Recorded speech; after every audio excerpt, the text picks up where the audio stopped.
Alpha Mizo Production YouTube channel and tu le ngai thatu te chibai ve kule September ni som le pariat sang ni som ni pali ni lai ni ania Manipur thu thar kan ngai thado na jeri bam lama in ka na atheng le ta nge a amhuna omte kan biak mate kan ngai thak ma in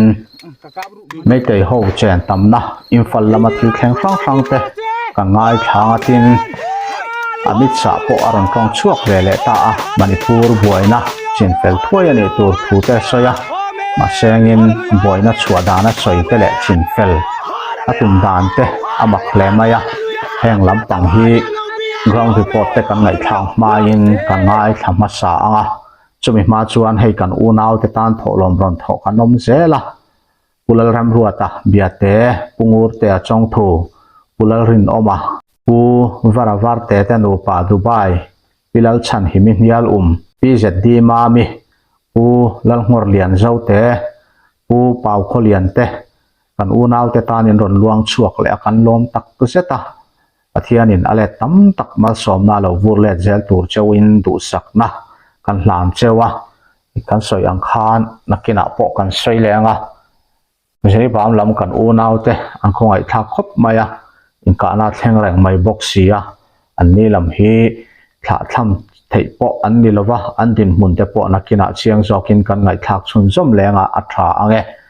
metei chen tam na lama thil thleng te ba ka amit sa thu soi rang te ngai thama salok te ang Union Home Minister Amit Shah chuan Manipur buaina chu India le Myanmar ram ria tang lo chuak ni in na soya buaina chingfel turin central hian ram ri kilometer som thuma thui ahung zo to a infiltration ven na tur mun poimo taka CRPF team te da an nia buaina hi arei to lowang rem na kong kan sial to a an lung oi zan na turin rem na kan siamang atia tu te lung oi na tur nge a soi lo ba ka buaina chhuat chan a soi le rem na siam atum dan ni alang hi chu buaina chhuat chan dik tak nen chuana in person le ni in nalang Manipura hunrei tak chung buaina aum to lo nuwa thole ni khan school hon le ani nuin zoi in din mun pa nga ya an kir le ta a heba ka hian Manipur state chunga district zonga internet suspension po hli ani to bok tun thlatir lam khan Manipura hian nampani meitei le kuki in kara tharum thona na saber ni hiala lang athen le awangin boruak hi achele ta ani district tlem te a huntiam nei lo curfew ba ka internet thlega khar ni in Manipur Chief Minister Biren Singha kai hroi sarkar chuan nikum ang mai khan buaina hi azwal zel lo nan ma alanga lani ti in Biren Singha hi ala fak ve em ani buaina rang chuaka mi pahni an thia chung zinga chuan mei che pakhat le ku ki zo community ami ex serviceman pakhat antel thina wang hian Manipur zirlai ten nor an huai hot na sa hle a infala police ten an in kapa hewang hian state chunga buaina a chuak la sani kha heti la hian Union Home Minister Amit Shah chuan tholeni khan BJP kai huai sarkar lai pui chuan in do mek nam pahni ku ki le meitei ten in biak na an nei mek thuwa soya sarkar chuan Manipur tharum thona thleng mek thunun dan tur po angai to mek ti soin he buaina chinfel dan tur kong road map asiam to ti asoi bokani tun naya ni thum chung zet tharum thona athlenga hei ba khi chu thathum kalta chung khan thilian tham athleng lo thilom dan hi thunun thei kan be sei hei hi nam in kara buaina ni awangin anin kara in biak na a om ma chuan chinfel na a om thei lo kuki pol le meitei pol tenen kanin bia ani ti in Amit Shah chuan a soya heta athu soya po hian tun naya ni thum chung zet tharum thona athlenga hei ba khi thathum kalta chung khan thilian tham thlenga omlo atia Manipur hi a chiang lo hle ti a chianga keini lamin buaina chhuat dan zong chu soi ngai lovin kan hreveka Amit Shah hian Manipura meitei ten an ma ni nena an soi anga piang hi an lo oi zel ti hi heta thu soi atang po hian a chiang hle ani Union Home Minister chuan Manipura buaina om chu India le Myanmar ram ria tanga lo chuak ni in na soya e boina ti top tur hian central hian ram ri kilometer som thuma thui chu a hung zo to a CRPF team te chu mun poimo a da in infiltration veng turin da ani atia hei bak a hian sarkar lai pui chuan kilometer sang khat zanga a thui ram ri zong zong hung turin budget apom to a strategic location a lotling takin CRPF kan mang to ani infiltration ti top tumin India le Myanmar in karami pui kal theina tur in rem na chu kan ti topa tuna chuan India rama hian visa mang chawin lu phal ani to atibok Manipur buaina chingfela boruak pa ngai siam le turin BJP kai hruai sarkar lai pui chuan Manipur mi pui ta hna bungrua mantom zo ka pe kani tur thua puang boka Kendriya Police Kalian dor om sa som ni pakhat ba ka hian facility thar som paruk khon ani don ti Home Minister Amit Shah hian apuanga center som paruk zinga center pariat chu tlangrama om don ti asoi bokani thu thar the dar tu journalist ma athu asoi zo a hian zona an zota governor chenna in meu po mi puin za na nei mi lo le veng him tu te ven him zo lo khopana sa in an bein lungten an voma kha thil thlenga khan engtin nge ma in lak tia an zo na chu chan na mu mal ape theilowa boina hi afel thuayang kong kan sial to ti ba kin chang theilowani TH Basanta Manipur Education Minister chuan Jelai tenor huai hot tura an mong hi asaka hui portu anom le chuan dan anga an chunga nat taka hrem na lek ko ani to ang Jelai chu zirna ina zirna hmuna om turan nia lung oilo na lan tir turin an thu khoma kongzo na an tel le a ako chuak tu kaltir tu anom ti kan ria antinon le ani chuan hremna anak khopang ti in na vau khana September ni som pasari thole ni atang khan zirna in po hong le to in an chun som le to ani heti mek lai hian Facebook page pakhata chuan September ni som pariat ni lai ni hian DM college a zirlai zong zong kal khom vek turania heta hian zirlai ten thutluk na kan siamang ti in an posa he thuchua hian tu sik nei charma alang lova hei po hi TH Basanta Education Minister chuan soi chuakin lung oi lowa thu khom le no khoi hota rally nei tur hian sarkar a phalna dilangaya tuna hian sarkar in dilna pakhat ma kan la dong lo chu wangin tilui an omani chuan thil thalo taka chuakang ti in asoi ba ka mania rally a po silai keng miswalan tel ti kan ria a kan chuyanga nat takin action kan la ang ti in Education Minister TH Basanta chuan a soi bokani an soi to angin meitei le meitei an buai nuai mai hi an ming chia in an sarkar huai tu te hian an du lo hle maya a thleng non le ang ti hi an hlau em to a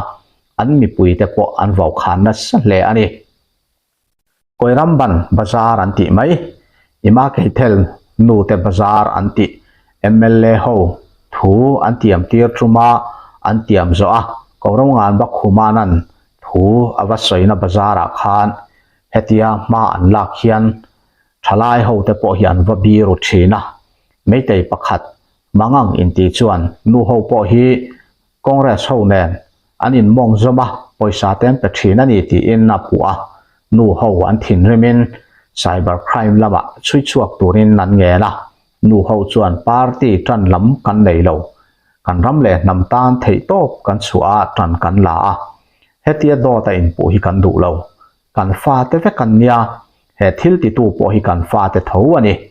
ni thum chungin ngai dam dil sela fa te ngai dam thei lo thua om lo ma se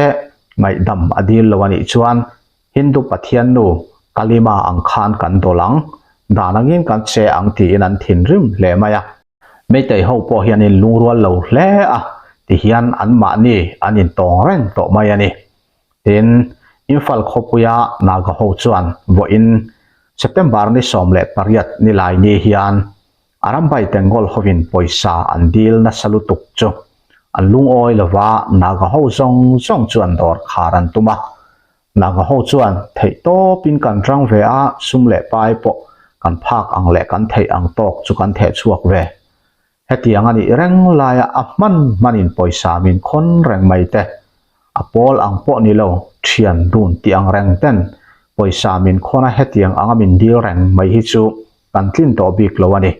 khoya poisa nge nei se min ti bik khoya mi ma poisa hi a thlonin kan dong bik lo thei top chu in kan sum donga kan hlep nei ve ang chun te po engma ui nei lovin tiang hian kan the chuak ve a chuti lai kara amman manin poisa min dil reng mai hi chu kan ngai dan ani to bik lowe kan thlin to lo ani ti in lung oi lo na an lan tir do na he thil hian enge a khin chuang riat ani lova naga hovin dor an khar feka lung oi lo na hi an lan tir ani chuan boruak thalo tak te po chuak le thei ani ve reng lain a mei tei lam hian ngoi an chu ani ero chuan boruak muan om lo thleng ero a arin lem lo ani tuna buaina chua chan berle kan union home minister in buaina chin fel dan tura soi hi chu chimle mar ang vela in tu ha lo ni in nalanga heng ramri hung ti vel mang hian buaina hi an ching fel thein kan ringem le Manipur Chief Minister N Biren Singhan Manipur buaina chua chan a soi ve fo ram danga tanga dan lo lo lut te wangani tia a soi bik nem nge tuma Kuki National Army Burmese KNAB Thanglian Kap Assam Rifle an man nia a soi chu Myanmar a helpol te chuan Chief Minister thu soi hi dot ani thu an ron soi chiang vele ta KNAB Publicity Leader Francis Kuki chuan email a thu chua ron siamin kan pol hi Thanglian Kap ti mingpu nen hian inzom na kan nei lo ati ba ka ama po hi an riat ngai lo thu an soi chiang vele ta Thanglian Kap hi kan pol mi le sa anga Biren Singhan soi zom atum hi thu dik lo le thu bul bal nei lo ani aron ti ani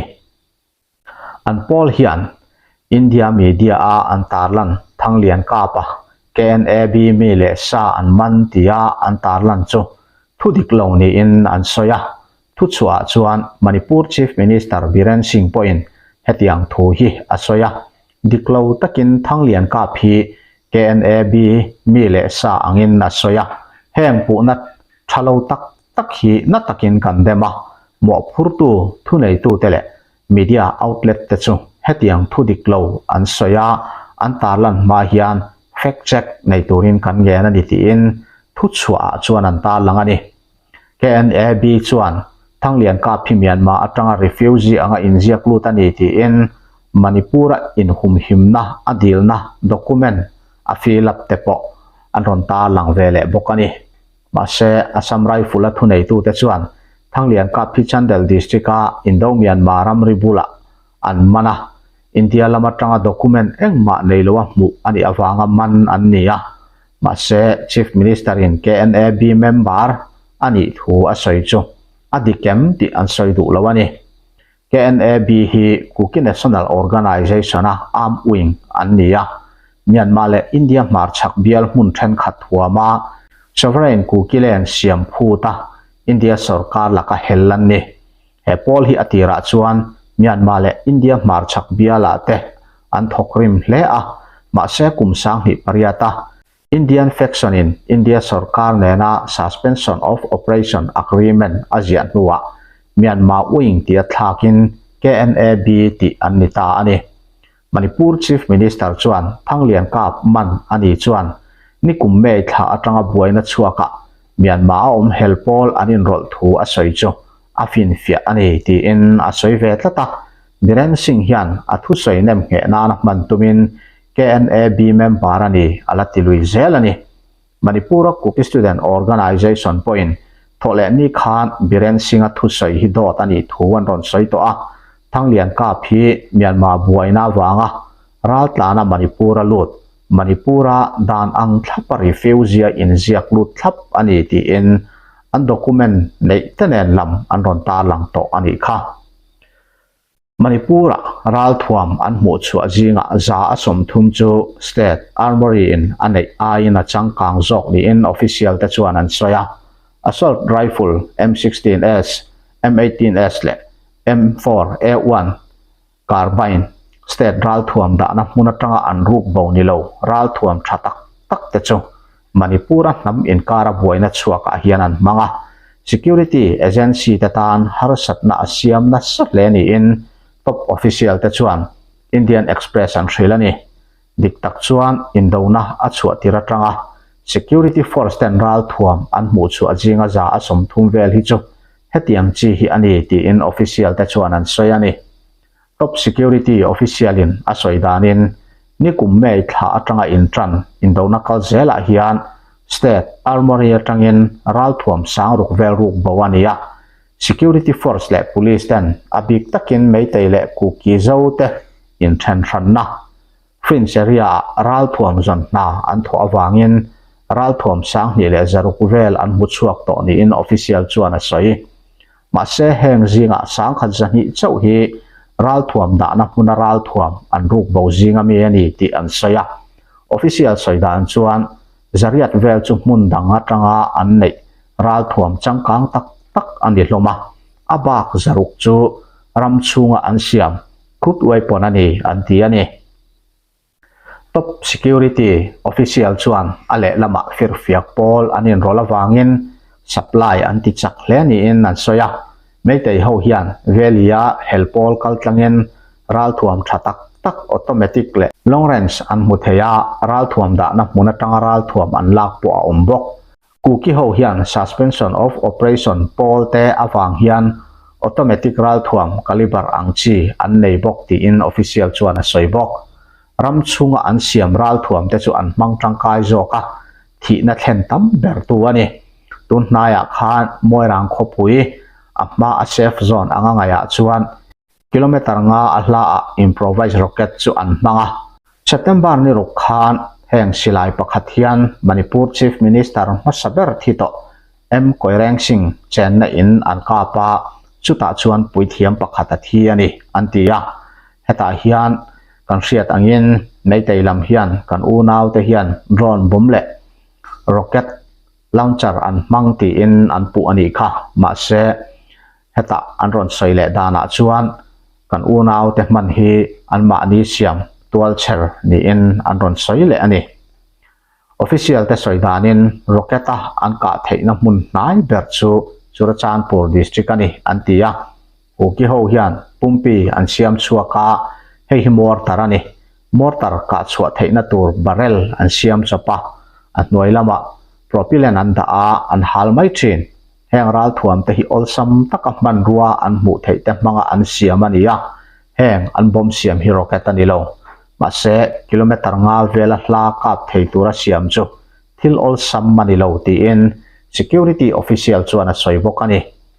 Indian Express chuan meitei tamna Imphal West nena inrina kuki zo tamna Kangpokpi district a el hangnom khwa a zofa ralveng tu te an koma an soidan chuan an expat te chuan pumpi siam dan an muchuaka an ral thuam siam te hian kilometer som pahnia tanga som panga inkar an kap theini in an soya fighter pakhat chuan silai mu siam dan le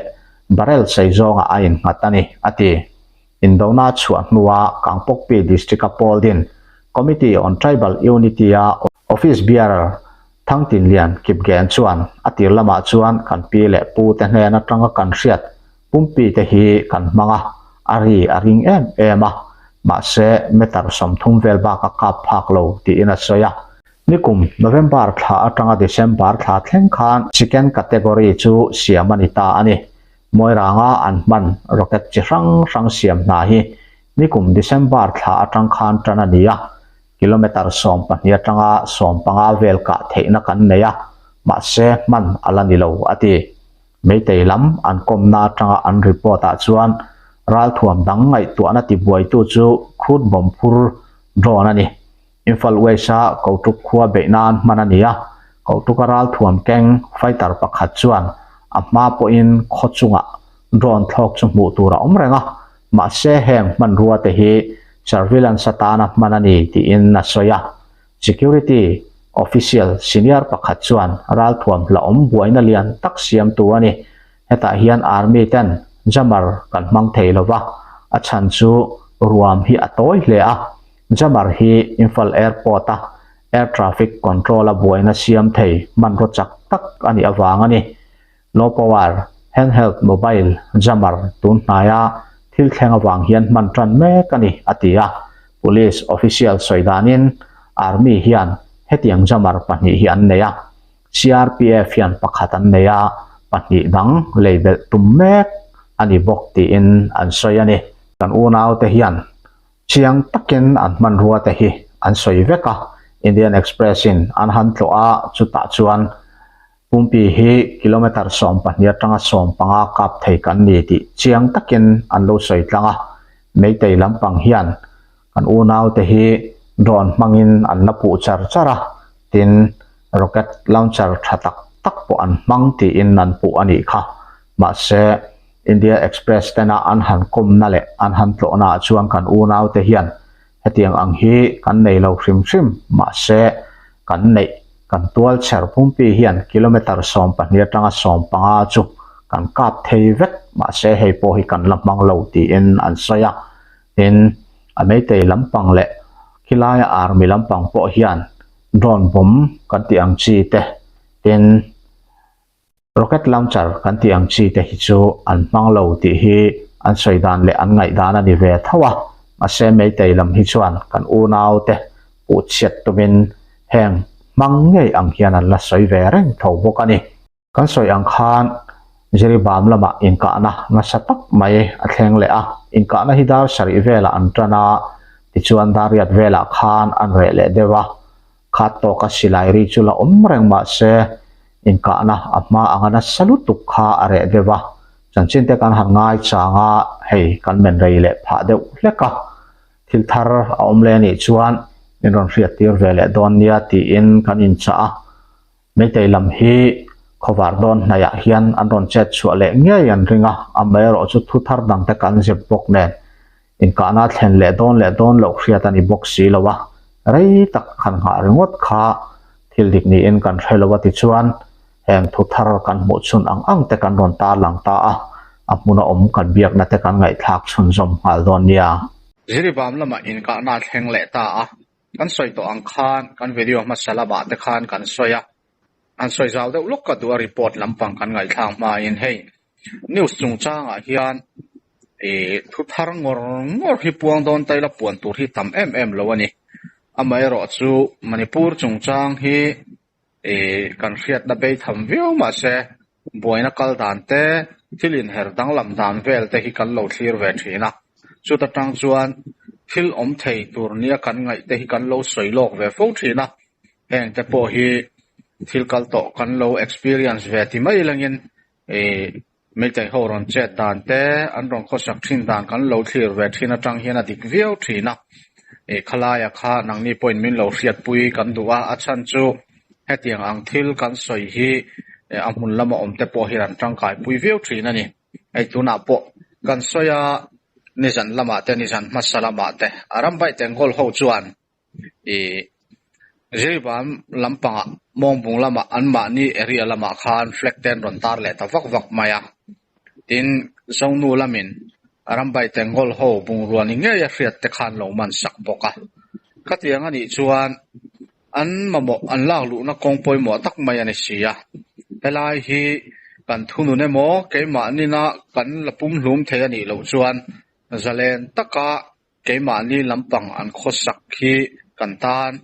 a him lo na china om ti kha an ril ruani ti a hriat reng maya flag ten han tar zui ngala banner te ti chuan hey zan ina in ka na satak maya thleng le a video ten in la ka har sa audio te ro top lama in ka na satria kan hriat thiam theinan kan tar langa in ka na chung changa hei amun lama omte kan biak na kan ngai thanga a tha ange enge ani zan in kha eng tika tangin nge in ka na kha aron chua tan le le zanin ka na hi dar sari le achen be vor ver tang khan ka na kha thenga mo dar ya le achen be vor vel khan in ka na cha abai khat re chonia thleng hin na la re a ma se eng tin nge ni zel don cover nei lama hian an ron thok chwa le mei po ani thei sati lama chanchin kan sia danin rambai teng hol mei te ho ka an ron thok le salu tu ki kha chanchin kan sia mo ka na cho voi ka re cho ni tu na hian tu tenga in ka na hi chuanin te ma ni lam chu ti le liam chu kan om nowa an ma ni lam hi enge an ni ang ti chu an ma chanchin kan na se thei lo ni nia thì lẽ riêng thì cái ngày bên trên bạc thật là nia amai ro chu zan lam thil ani to hi chuan kan unau te tan po an ma ni lam an kim le kim lo te an han in en na an ma ni lam hi chuan in hre thei mai a amai ro chu mei chei lam hi chu in ka na kar om man nia zan thi mani bok len va mu a har sa a enge thi no mem hliam no mem vati chi an ni bok si lawa chu kara mei chei lam pang hi chuan thi an ome mo hliam an ome mo an puang zar ngai lem lawa Manipur Police Commando kan hanti ang chi te tin an mani army lampang silai keng ho sarkar na thok ho ang chi te hi chu death certificate ang sia mangaya an luman tur sung chang ate henga wang hian lo thei lovin an puang chuak ani maya ani lo chuan an mani a mei te tengai po hian an hriat lo tur hian an thuk tlat thina kan hravek anga mei te nu ho an lung oi lo na chan po an fa te training in a kalten tia chu tiang chuan do tan soya ma se mei te thi to ho engzan ngen ni ti te an ming len ni nan han tar lan kha chuan kan fa lo thi ve ren mai ti kha chau te khatam takan omani chu tiang chuan an mani mi le sa thi te po hi an zep tlat thina hriat har em thina chu wangin khalaya kha chuan thi le hliam hi engzat chi ange ti kha hriat chian thei ani lo ani ti laia kha kan lo hriat a poi mo tin kha kan ngai thla kang khan dar sari vela in kanan tran dar yat vela an han top lai lok le ni ya mei te ho hi chu puai tir atang to khan zan tira an han chefaka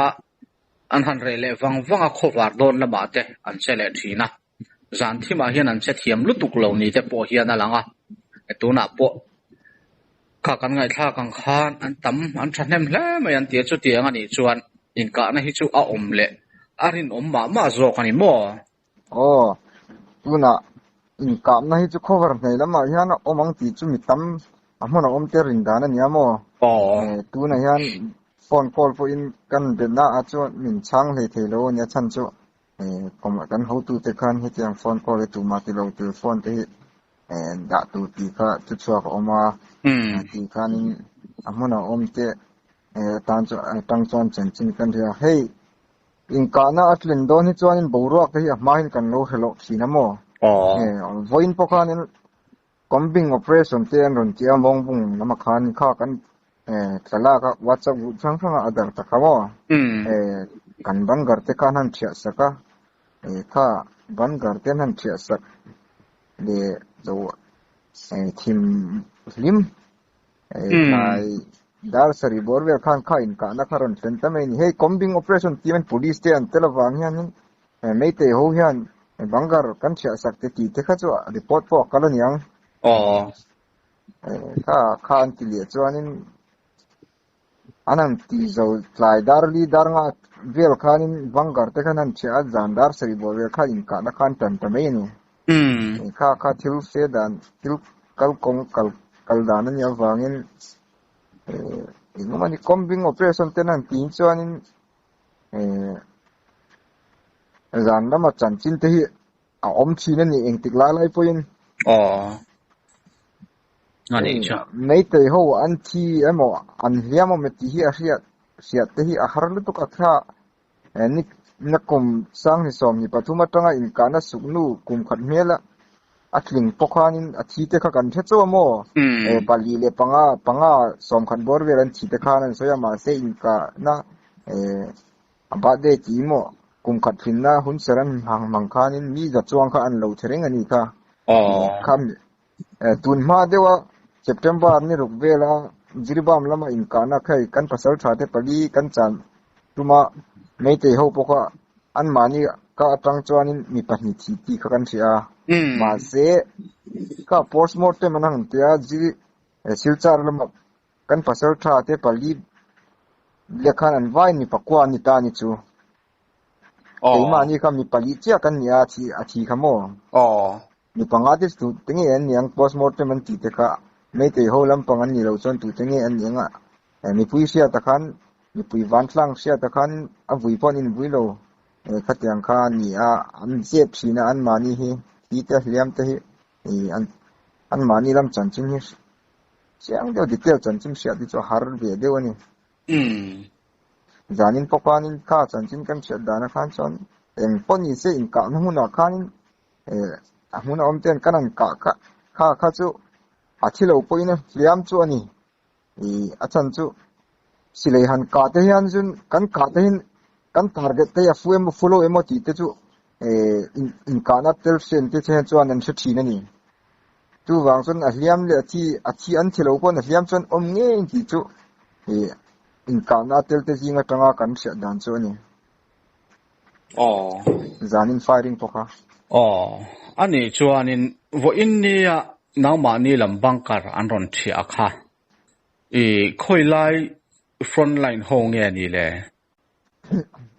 zaina in kana mun kan ya mo mong bung lang ania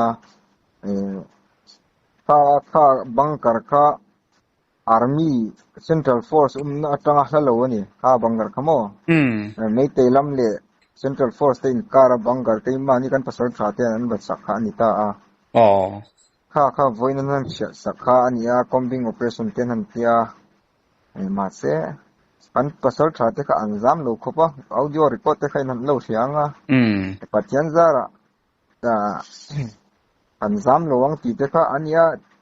thile rom kha ta dam le tlang kha ta ti te kan ma kai mani zone hat lak pasal thate chuanin hakha an kal pui ber ani thi poni se hliam poni se kan in kal chan lowang tiang khanin in ka na kha chona sa le ani ma se pathian zar le pui te ton tra na sak zara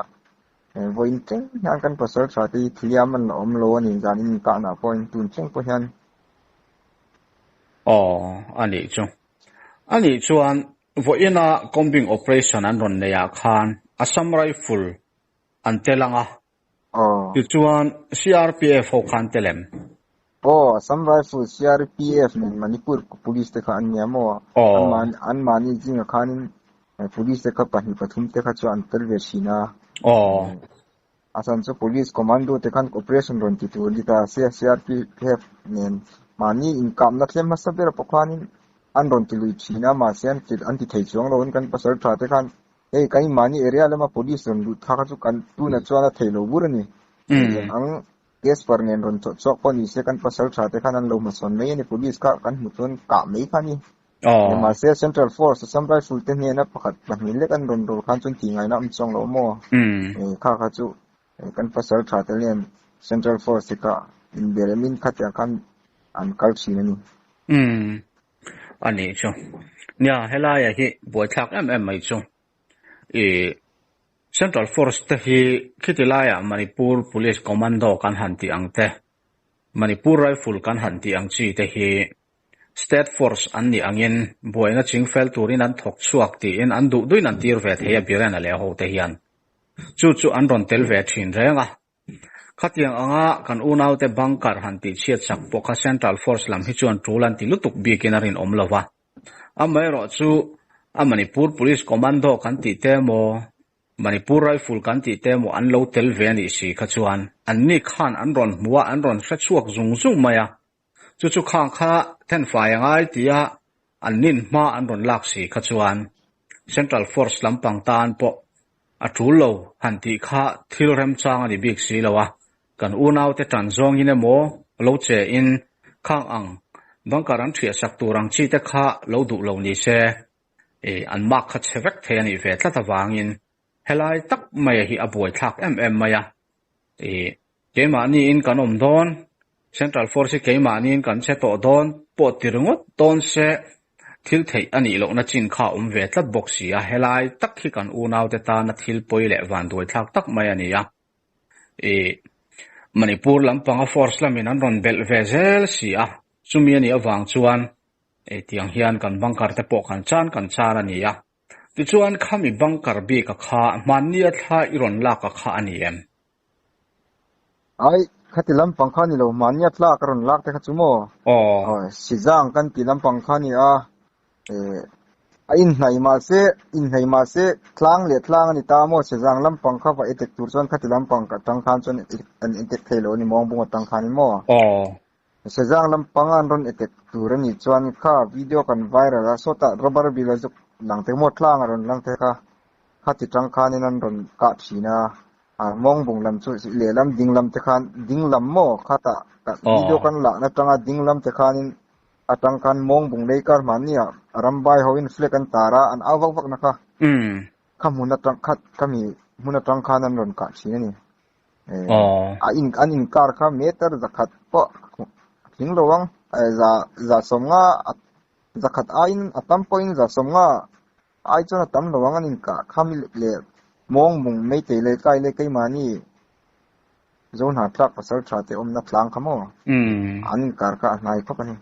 ani chu chu ti ni chuan zanin in ka na po kha a hla lem lo nai ve tho khat tak chu ni le tho ti na ni mo nai ye nai tak ani chu ni ting hi kan u nau ta din mun na ni mei te lam hi chu kali zan lama po kan puang to ral thuam tha te pon lein be label zela medium machine gun te pon leya khang ang te po army lampang chuan mak kan tia state khat sipaina an kol chi po ani lo hrim khang ang ral thuam te kha chu ram le ram in do na ang chia mun zau jok be la tura ta na man ani thin la ya state khat sarkar police in army po ni si lovina an han leite kha makan ti em abul ber chu heng zong hi meitei hovina an tum nia lang chu kan unau te be na tur man ru atana ni ti hi chiang reng maya ral thuam an len la khol sawa thei to pin tran an la chuti lai kara chuan ke ni lam chu ral thuam chu sailo ai bar thleng po in kan ta na har sa meitei lam hi chu tun an din mun anga hi chuan hei frontline duty kan han ti ang chi santiri tur ang chi te hi chu om ve thobok ma se atam zok ron thok chuak in ka tura ron thok chuak hi force me rambai tengol hi chu tamber ni thin thoma se Manipur Police Commando kan ti te Manipur Rifle kan ti te khitilama IR kan han ti ang chi te khang ang ho kha an ron ni thina an ni hi chuan in lama ele in an ei veka boiran ron cho chu adu huna ti khanan in hor khoma an ron che chuak le mai thina ni ya kha kan unau te nan lo in venga eng huna ngen ron chu adon hriat ani si lo wangin kan unau te chu eng tiklai po a ram ria bangkara duty an om angaya ele bar thleng in a har sa em kan soi to thina jiri bam lam big po sai hlum te pon mamo ma sengin ele bar lama an lo har sa tho box ya chu wangin kan poisa nei sa ang te po ele bar lama tan kan han ti ania tin sai hlum an leitur phei hi chuanin noi khat man po hi tlem te ani sai hlum pakhat po hi atangkai hetiang anga buaina chu tak atangkai taka man thei ang che hi chu zanga zaruk man te lo nia hau tak em maya chu tiang chu kan unau te din mun ania chu ti chung chuan zan in thleng maya thi le hliam an lom lo te hi pathian khongai na wang ani ti kha chiang em alaya khan kan unau te din mun dik tak po hi kan riat thar le trying ka ria kan soi le du hrim ichuan enge ni ilong mu ve dan mania khan keima bi khachuan kan soi zuai to khalai jiri bam bi ka kha tuna meitei lampang ho po hianin an khong poi mo takani ti kha riata in du chuan khalaya khan blockage kha in kalpui thei mai tiro nya hei jiribam hi manipur ta na kong poi mo takani amo assam le boundary interstate border ani ta ni jiribam town hi tuna anin ka na hi chu jiribam atanga tipei muk road ani ta amo chun soti lama road pani na kala jiribam atang hian national highway 37 hi Tamenglong kaltanga infal luna ani ta ni chu tuna anin ka na hun takhi jirwa matanga tipaimu pherzol kalna kongpoi mo takani te mongbung sejang hi nei te ten an lak thei ani chuan hin cái ni sung lama om te pher zo te tan po eng kim hi an dang chat thei ve kan mei te ho yan tu wang sun he mong bung le se jang e la ta chu an tu mani ma se kan pasal tha te pon helai muni kan ti vek sur pon ni se kan in chwa lawang i khopa duty kan ni amo eng po kan ra thomin an lo ma se la ke mani chon tor sei silei nen un bun te nen eng amo kan ne yang ang te khan kan in veng china eng ang ral thom lau om lon thok so pon ni se kan thi vek lo chon helai mun hi mei te ho pu ta kan pelawang ti thu kan pasal tha te tongkam le an soida na ni chu wang chuan in mong bung lam hi mong bung le se jang hi mei te ten ron la ta ni se chun a chung lama pher rol te pon ni se eng tin a danger the ni kha infal lampui national highway 37 hi te mani zo na tlak te kwa chu om tho ma se kai mai kan ti te phai tual kan ti te khamo ma se majority ber su kan unao mirong te naga te hian nia an mani reman ti lo chuan kan du in kha 37 kha kan babon thei chong lo ani highway kha ete lampang sti pai mu ro chuan mani zirbam lo tang nam ron kal thei to lo mo mei te ho ma se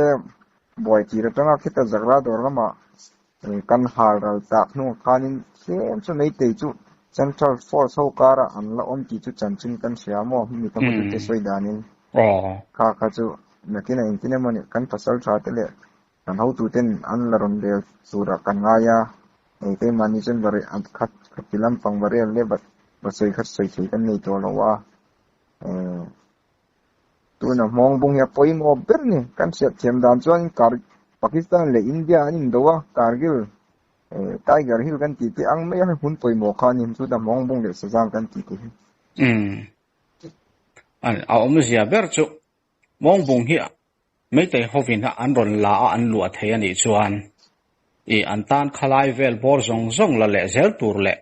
khang laia kong poi mo thunun thei tur khan engkim an ta na ol sam vek don to ti na nia ol sam vek e an du na na kong kal te mo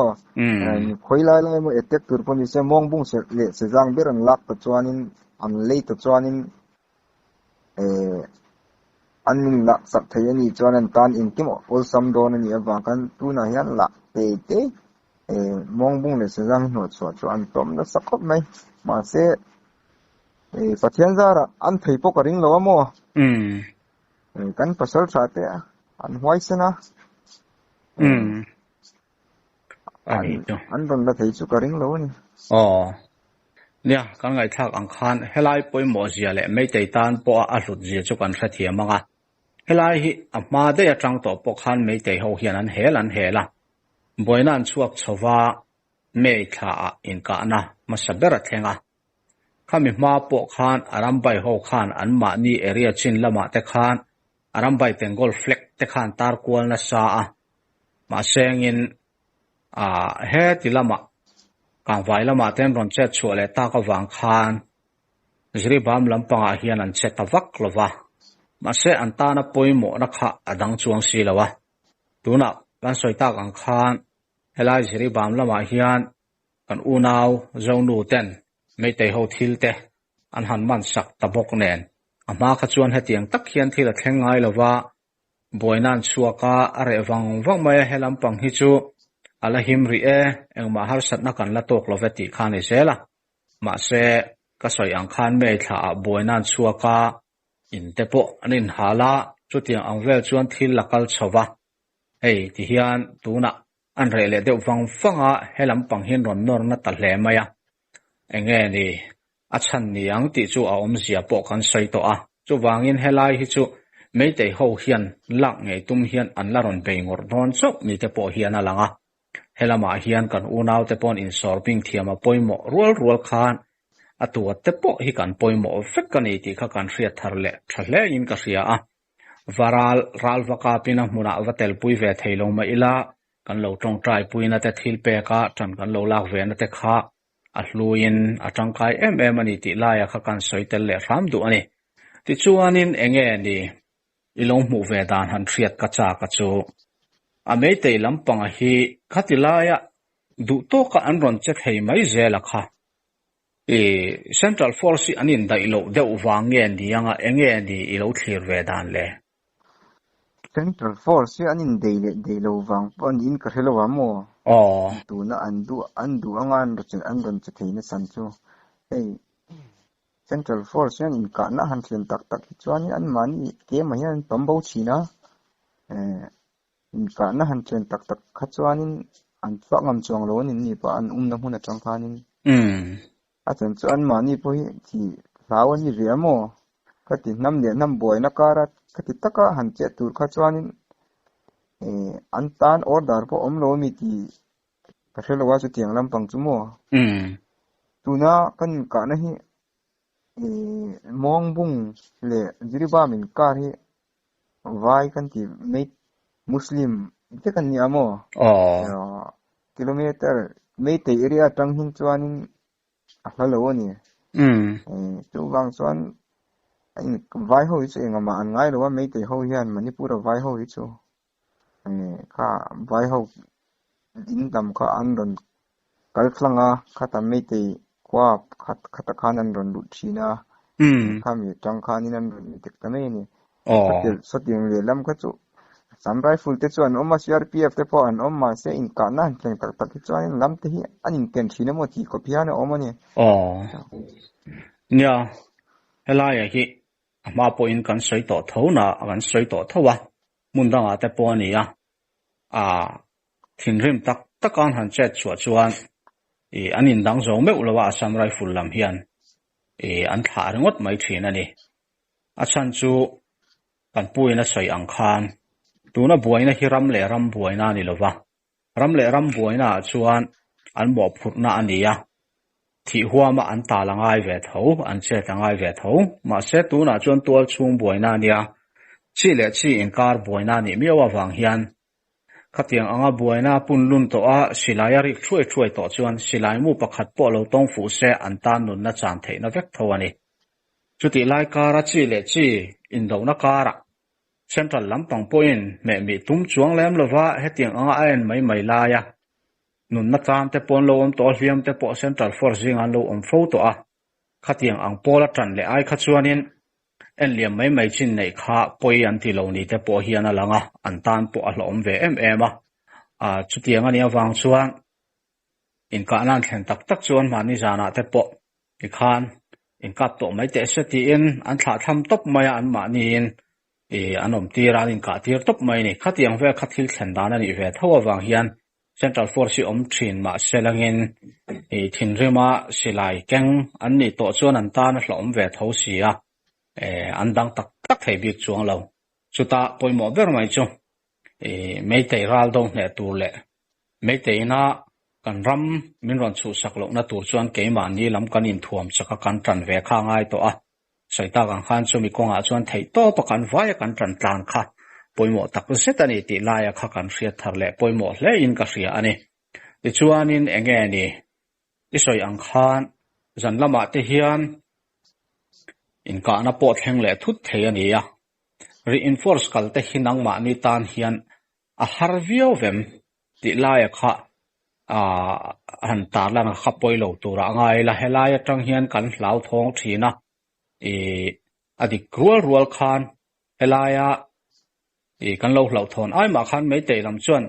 reinforcing kal thei dan tur te darkar engzat nge reinforce on kal ula in ron thlen manang ti ang chi te kha chu an thang he lu tuk maya drone mang te poinan en rang chawa khalaya kha enge reinforce kal tur tan khana har sa view empty laia te kha han fiat ve ava travele tu la ni chuan reinforce kal tur te po kal dan tur chu awma ma se tun chuan motor kan nga ya mo kong pu hi ache khoppa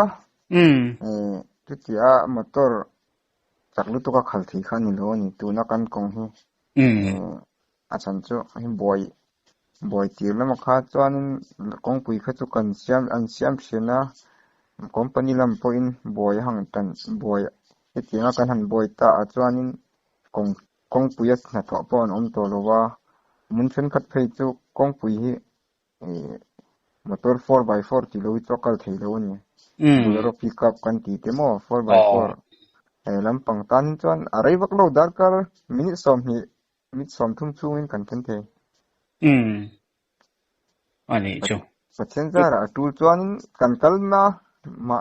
ma na po kan local to mo kan kal to a ka chung han thlen me ni reinforcement kalangai chuan reinforcement kal te arang lama tlung thei tur khanin a hnai lama panin da thua mo vi te so ta mi som sunga thlen thei tur poin an oma chu ti minute som sunga thlen an na hne lo chuanin minute som thum sunga thlen thei tur po an om thowa hita hian a chung lama hian mo khatiang kha chu a boy vak lo ani chu ni ang po ni se pathian zara in him tura ngai langin hei tuna dar som pakhat ania boina hi are mai kharin om lawa kan soyang khan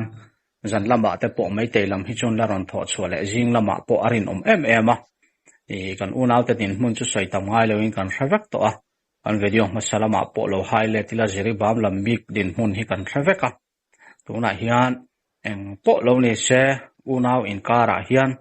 kan ngai dan feka an kal thei lo chang oma tin an ni lam po in pui ngak tu hetilai mizoram chunga mi te an mi be sei ang kan phak lo na po tam taka omang tiang chu mi hring nun phung kal dan hi ni ve hrim hima kanin be sei ang hi atua tema hian kan phak lo thin har sat ta tak tak kan han to phei hi chuan ma sengin heng te wang hian in thla thlama in hoisan thei kan ni lova kan har sat na thuk po le in mangaya in du sak deuh tur kan ni ti kha thar zelila kan unaw te khosak dana po du tok lo na te du khop lo na te kan lo nei chu to inarin oma amai ro chu chungku a po kan unaw te ngei te nu le pa te tin nu le pa pon kan fa te po kan du ang le tha kan ti anga anom lo chang po in tu ma in tha tham thei kan ni lo ti hria in ring ruwa ngai dan lo dewa thila kal chang po in kan in thathiama kan in ngai dam ton le mai thin ang khan khatiang ang rel ru kha kan unaw te chunga hian kan put poimo hleng ka hria a an harsat na hi na men lo em maya ang tiklai mai po silai mu an ton fu pal chuan nun na chan thei din hmuna ding an nei ti hria a tong trai na lama te thil pek lama te po thei to pakan unaw te ta na lo tang zel turin kan han in ngen non le tak meu mewani ti chuan hei zan in lama te po kan pu po ama motor te tho in tu ma tang to in reinforce te tin hliam tuar te phurina boi thina vo in ni thlengin tiang chuan mani motor nen ting anga thok chuak thina ni ani po reinforce te po in akal thina amai ro chu duty tak te chu kum upalaman lo ni ve deuh to bok nen an thalai lam ten an all ve deuh hleka chu tiang chu ni a zan ina po enge boruak kal dan hriat ani lova thu thar om dana zirin news te po boina so sang na sa enge model wa omani chuan ron ta lang le thei tura in ngai tai lang in a tha ange